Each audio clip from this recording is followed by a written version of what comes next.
Hello students, welcome to our YouTube channel Curious Minds. So in this video we will discuss this question. This question is asking find all integers between 100 and thousands such that sum of the numbers digit of the numbers is 14. तो अगर 100 और 1000 के बीच में कोई भी number हम pick करें वो 3 डिजिट होगा. दैट मीन्स x1, x2 और x3 इस टाइप का होगा. x1 के पास क्या रिस्ट्रिक्शन है, वो जीरो नहीं हो सकता है. तो x1 will be lying between 1 to 9, but x2 x3 तो जीरो हो सकते हैं. तो x2 और x3 कहाँ से हो सकते हैं, जीरो भी हो सकता है और x1 को x2 9 तक कोई भी नंबर हो सकता है. such that sum of the digit is 14. that means x1 plus x2 plus x3 is equal to what, 14. Okay इस तरह के सारे इस एक्स इक्वेशन का हमको सॉल्यूशन फाइंड करना है. कितने नंबर ऑफ सॉल्यूशन इसके हो सकते हैं given that this condition hold. Okay तो ये क्वेश्चन देखने में तो बेसिक पीएनसी का लग रहा है, जो कि फंडामेंटल थ्योरम ऑफ काउंटिंग से हो जाना चाहिए था, लेकिन क्योंकि रिस्ट्रिक्शन आ गई कि sum of the digit is equal to 14, उसके लिए हमको इस कंडीशन को भी होल्ड कराना है. और उसको होल्ड कराएंगे कैसे, उसके लिए मल्टीनोमियल थ्योरम का यूज करना पड़ेगा हमें. यहाँ पे वही देखते हैं कि इसमें मल्टीनोमियल थ्योरम को अप्लाई कैसे करेंगे. तो अगर हमको इस रिस्ट्रिक्शन के अंदर ये कंडीशन फुलफिल करानी है तो इसको मल्टीनोमियल थ्योरम में ऐसे लिखते हैं कि हमको फाइंड करना है coefficient of, we have to find coefficients of x raised to 14 in what, for x1 it is lying between 1 to x raised 1 to 9. that means for x1 it will be coefficient of x plus x square up to x raised to 9 or multiply with for x2 and x3. so this is x2 and x3. for x2 and x3 it will be coefficient of 1 plus x square up to x raised to 9.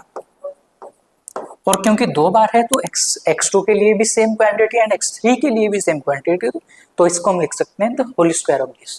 तो हमेशा जब भी multinomial theorem का use करेंगे इस तरह के question में तो हमको फाइंड करना था coefficient of x raised to 14 in this expression.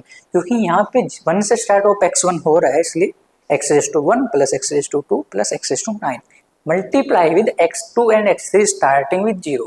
तो we will write x raised to 0 plus x raised to 1 up to x raised to 9. क्योंकि x raised to 0 is 1 तो हमने इसको 1 से ही नोट किया है. तो इस एक्सपेंशन में बेसिकली हमको x raised to 14 का कोफिशिएंट फाइंड करना है. अब इससे भी तो डायरेक्ट कोई हेल्प नहीं लगी तो इसको हम सिंप्लीफाई कर लेते हैं. फर्स्ट में x कॉमन आ सकता है, right. If you take x common you will get 1 plus x plus x raised to 8 और मल्टीप्लाई विद ये तो सेम रहेगा 1 plus x square up to x raised to 9 का होल स्क्वायर. ये दोनों आपस में जीपी है, दोनों का सम कैलकुलेट कर लेते हैं. तो सम कितना होगा, देखो first term is 1, number of terms is 9 here number of terms is 10 और कॉमन डिफरेंस इज x. तो a into which is 1 minus common difference is x raised to 9 divide by 1 minus x. और इस case में 1 minus x raised to 10 divide by 1 minus x और उसका whole square. तो finally we have to calculate coefficient of x raised to 14 in x 1 minus x raised to 9 1 minus x raised to 10 का whole square और divide में कितना आ जाता है 1 minus x की पावर 3. इस एक्सपेंशन में हमको फाइंड करना है coefficient of x raised to 14. या तो हम x ऑलरेडी है, वी कैन राइट कि coefficient of x raised to 13 in this expansion living the x.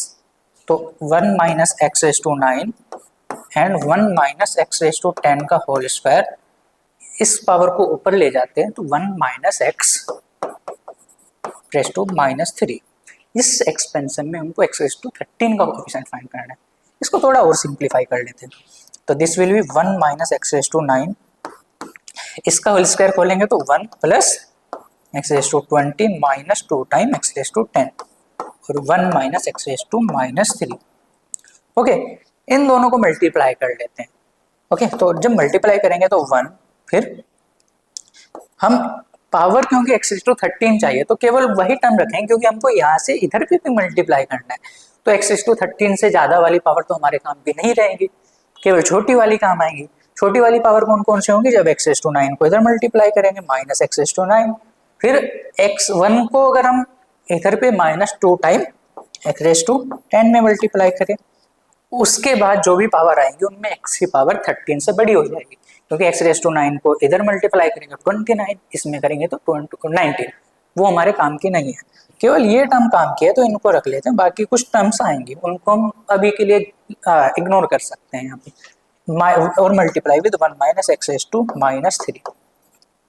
अभी इस एक्सपेंशन को भी कैलकुलेट करना है हमको, इसको हम binomial theorem for any index, that means negative index का यूज करके कैलकुलेट कर सकते हैं।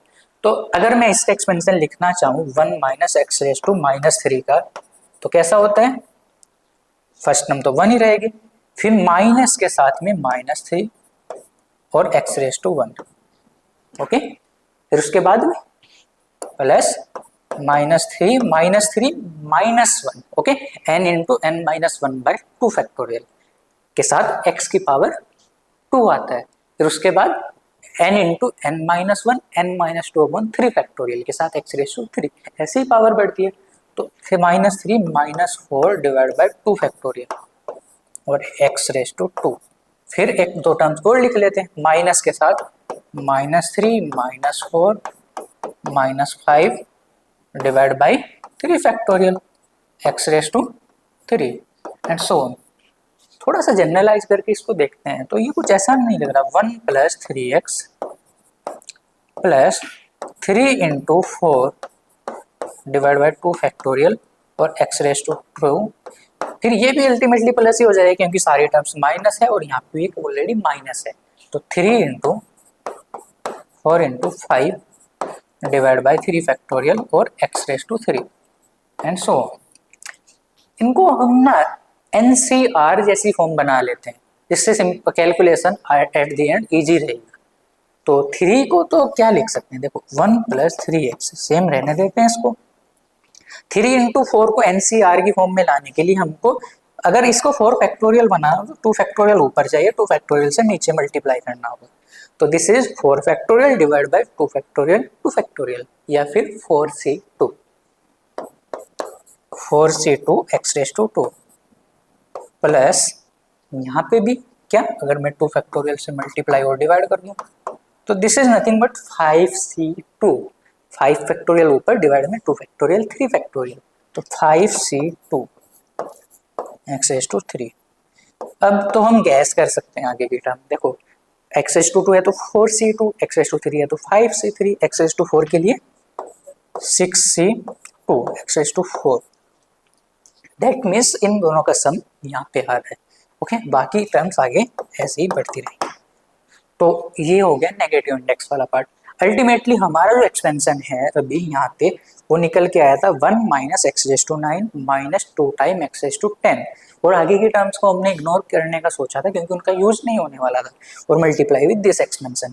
तो इसको एक बार और सही से लिख लेते हैं, finally we have to find coefficients of और x⁻13 इन 1 माइनस x⁻9 और -2 टाइम x⁻10, यही था, एक बार क्रॉस वेरीफाई कर लेते हैं, यस, और मल्टीप्लाई विद दिस एक्सपेंशन,